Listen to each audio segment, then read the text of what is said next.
Hi, this is Mike Taylor from Web-Based Recruitment. I'm delighted to be joined this afternoon by Matt Burney. Welcome, Matt. Now, you've got loads of experience in online recruitment, so do you want to give the listeners an idea of your background? Yeah, absolutely. Hi, Mike. I've been in online recruitment for a long time. I think a lot of people will probably know me from various incarnations over the years. I was a consultant for a long time. I worked at Drake International as a regional manager.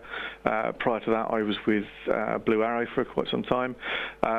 But people probably know me more from my days with varying job boards. I was at Total Jobs for some time and then worked on aviation job search, travel job search. I launched inautomotive.com and various other things that were part of the Friday Ad Group as was. I then moved into working for OnRec, which I'm sure most of your listeners will know, before going into consultancy and then winding up where I am at G4S. Brilliant. Okay. Now, you came to the first social media and recruitment conference back in July 2009. Indeed. Well, it seems light years away now. But so that was when you were working for OnRec, and in 2010 you were there again, but in your own consulting business. Indeed, yeah. Really interesting, actually, to see the progression from what happened in 2009 and into 2010. Because I think the event in 2009 was very much centred around theory, and there were a lot of people there that were talking about what people should be doing in social media and how social media could affect their business. And I think we were all sort of a little bit blue sky back in 2009, and then looking at the event in 2010, it was really, really nice to see people that had actually attended the first event and really had the ability to look at what had happened before and what had been suggested, take those elements on and then go away and actually do social media for themselves and actually prove that social media isn't necessarily that hard if you're willing to put the effort into it and you enjoy doing it. There were some fantastic examples of people that had gone out and actually just tried their hardest to produce something, and certainly from what I'd been looking at before within my capacity at OnRec, I was talking to people about new social enterprise and what they should be doing with social media, and then as a consultant, it was quite nice to be talking about that, but also implementing it. And then, obviously, your event, talking to people about what I'd implemented, as well as listening to people who had actually presented at the event as well. Yeah, it's interesting that you said it's not really that hard. I think the main thing is to have a plan, isn't it? Absolutely, absolutely. And your plan might not include everything, by the way. You just got to have a plan.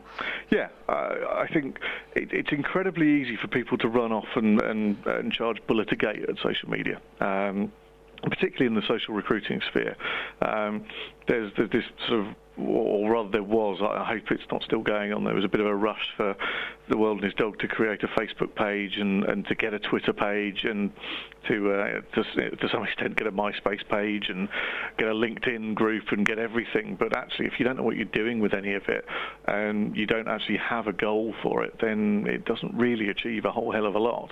It just requires a bit of sitting down, thinking about what you want to achieve from it, thinking about who your market is, and then actually going out and implementing things in the right way and not trying everything at once, possibly. Absolutely, yeah. And moving on now, I mean, you'll be coming back in April, this time as a speaker at the conference, which we're really looking forward to, but you've got a brand new role now working for G4S. Do you want to explain what that role entails? Yeah, absolutely.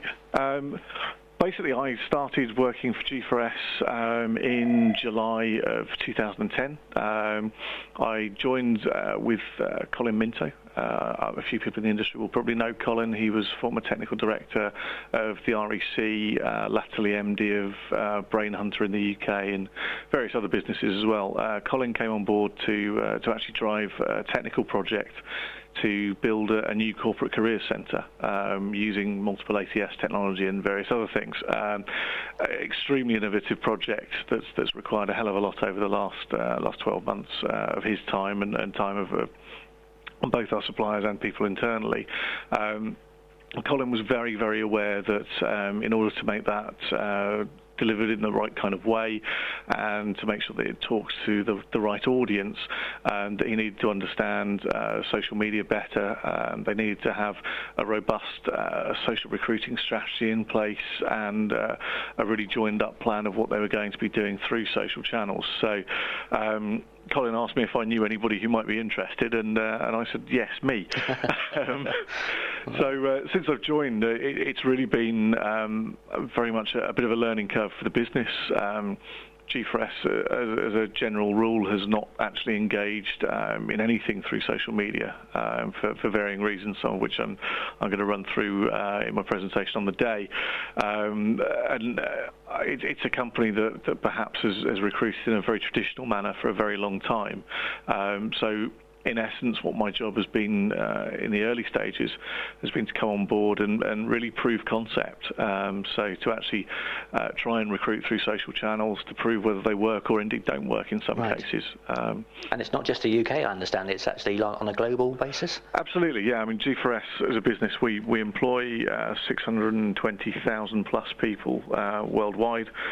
We're the second largest global employer, private global employer, that is, next to Walmart. So we operate currently in over 120 countries, and the vision for what we're looking to roll out is actually to have this in every one of those countries where possible, be it a light touch or the full system. And this last week we actually went over to Holland to start the ball rolling with our first foreign language site. Right, okay. So the first of many. Absolutely, yeah. I mean, the plan for myself and Colin for this year is to visit, I believe, 21 countries between the two of us. Right. Now, how's your knowledge of local language? It's going to have to hit a fairly steep learning curve. But you know, it's very exciting. You know, it's great to have a business of this size that really understand what it is we're trying to achieve and are 110% behind us. Yeah. So for those companies attending the conference that perhaps are based not just in the UK but perhaps in Europe and worldwide, you've got quite an interesting story to tell. Yeah, absolutely. I think we've proven that. If you do go and think about something that is a technology that perhaps doesn't exist, or you've got a fairly grand scheme that you want to get through, even very, very large businesses like ours that traditionally have are perhaps not the most agile businesses, should we say, can still achieve something. And you know, it's not as hard as you might expect if you get something right in one country to then roll that out into other languages. Oh, that's fantastic. Well, thanks very much for your time today, Matt. I look forward to seeing you on the 7th of April at the Social Media and Recruitment Conference, and you'll be one of the many people there that are there for the third time. Indeed. Looking forward to it, Mike. Okay, thanks for your time. Thanks a lot. Thank you. Bye. Bye.